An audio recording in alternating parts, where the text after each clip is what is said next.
Hello. Hi sir. Hello. చెప్పండి. నేను సాగంపేట భీమవరం నుంచి మాట్లాడుతున్నాను. చెప్పండి రాజు. ఫిఫ్త్ సెషన్‌లో బీ అథెంటిక్ అనే విషయం గురించి మాట్లాడారు కదా సార్. అవును. దానికోసం కొంచెం వివరణ ఇవ్వగలరా? అది be authentic, don't allow others to design your life, you are completely responsible for your existence. అథెంటిక్గా థింక్ చేయండి. మన మీద మనకు తెలియకుండా ఒక సైకలాజికల్ అథారిటీ ఉంటుంది. ఎవరు చెప్పారు అన్న దాన్ని బట్టి మనము దాన్ని ఏం చేస్తున్నామంటే యాక్సెప్ట్ చేసేస్తున్నాము. కలలు కనండి, సాకారం చేసుకోండి అని అబ్దుల్ కలాం చెప్పాడు. కాబట్టి మనం కూడా కలలు కానీ మనం పిచ్చి పట్టినట్టుగా ఇంకా ఇంకా వర్క్ చేస్తూ ఉంటాము.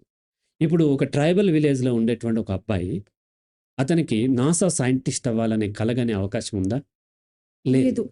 మరి కలలు గనమని ఆయన చెప్పాడు కదా. అక్కడెక్కడో వెళ్తే ఆ ఉప్పల్ దగ్గర ఇట్లా పెట్టుకుని ఉంటుంది, గోడ మీద బొమ్మ ఉంది అబ్దుల్ కలాంది. కళ అంటే నిద్రలో వచ్చేది కాదు, మేము నిద్ర లేకుండా చేసేది. నిద్ర లేకపోతే పిచ్చెక్కుతుంది, రైట్?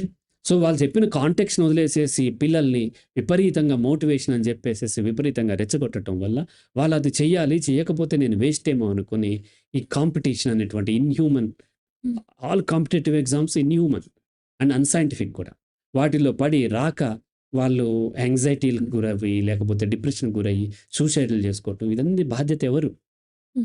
మోటివేషన్ అని చెప్పి. సో కాబట్టి ఎవరో పెద్దవాళ్ళు చెప్పారు కాబట్టి, లేదా ఎక్కువ మంది వాళ్ళు ప్రాక్టీస్ చేస్తున్నారు చెప్తున్నారు కాబట్టి, లేదా గొప్ప గొప్ప గ్రంథాలలోనూ, పురాణాల్లోనూ, ఖురాన్లోనూ, బైబిల్లోనూ ఇంకెక్కడో ఉంది కాబట్టి దాన్ని యాక్సెప్ట్ చేయొద్దు. యూజ్ యువర్ లాజికల్లీ మీ లాజిక్ని వాడినట్లయితే అప్పుడు మీకు అది అర్థమవుతుంది. అవసరం అనుకుంటే చేస్తారు, లేకపోతే లేదు. అయితే ఇంకోసారి వివరిస్తాను నాన్న, ఎందుకంటే చాలా టైం పడుతుంది అది. రైట్.